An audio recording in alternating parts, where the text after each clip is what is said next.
বিয়ের মরশুম শুরু হয়ে গেছে, আবারও আমি চলে এসেছি একটা নতুন হাতের কাজের ভিডিও নিয়ে।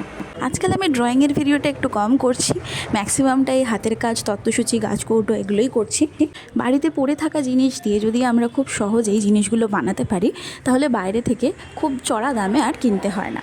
সবার কেনার সামর্থ্য নাই থাকতে পারে, সুতরাং আমি ভাবলাম পড়ে থাকা পরিত্যক্ত কিছু জিনিসগুলোকে কাজে লাগিয়ে কেননা এই জিনিসগুলো বানানো যায়। এখানে যেরকম দেখতে পাচ্ছেন তত্ত্বসূচির যেখানে সংখ্যা বা কার জন্য তত্ত্বটা দেওয়া হচ্ছে, যে আসল সূচিটা আমি বানিয়েছি পড়ে থাকা কিছু কাগজ দিয়ে বানিয়েছি, বানিয়ে আমি রং করে নিয়েছি।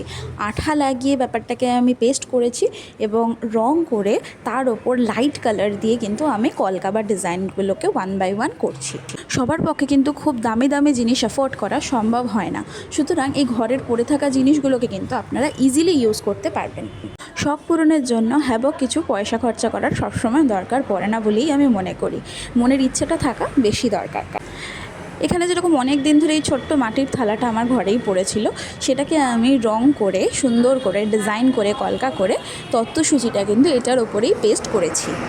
পুরো প্লেটটাকে আমি সাদা রং দিয়ে কালার করে নিয়েছি, দেন আমি লাল রং দিয়ে কিন্তু কালার করে হোয়াইট দিয়ে এটার ওপরে কলকা করেছি।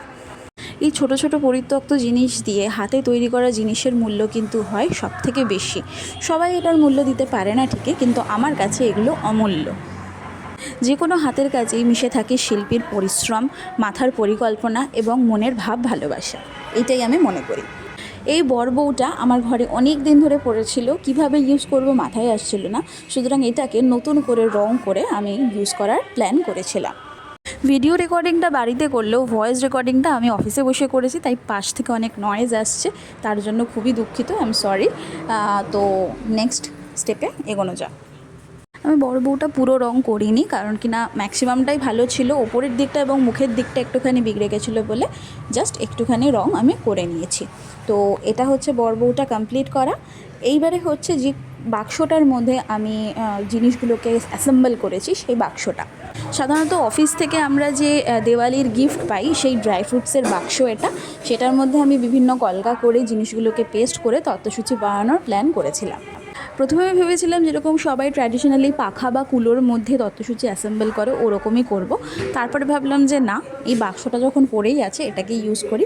সুপার ক্লে দিয়ে আমি গাছকৌটো, প্রদীপ আর কুনকেটা বানিয়েছি, বানিয়ে রং করেছি। পেপার কাটিং করে আমি পান পাতাটা বানিয়েছি, তাতে কলকা করেছি। আমি জানি না এটা খুব সুন্দর হয়েছে না খুব খারাপ হয়েছে, বাট আমার কাছে এটা খুবই ভালো লাগছে। আপনাদের কেমন লাগছে অবশ্যই কমেন্টে জানাবেন। ম্যাক্সিমামটাই আমি পড়ে থাকা জিনিসটাই ইউজ করার চেষ্টা করেছি। এই লেসটা যেরকম আমি আমার ওড়না থেকে খুলে নিয়েছি, খুলে নিয়ে বক্সের চারধারে আমি ডেনড্রাইট দিয়ে পেস্ট করেছি, যাতে জিনিসটাকে একটু ডেকোরেটিভ লাগে। ডেনড্রাইট জিনিসটা কিন্তু চট করে শুকিয়ে যায় এবং ধরে ভালো, তাই আমি এতে ডেনড্রাইট ইউজ করেছি, অন্য কোনো আঠা ইউজ করিনি। টিস্যু পেপার রোল করে শাখা এবং সুপার ক্লে দিয়ে আমি পলা বানিয়েছি। এটা হচ্ছে ফাইনাল লুক। এই তত্ত্বসূচিটা কেমন লাগলো অবশ্যই কমেন্টে জানাবেন। টাটা।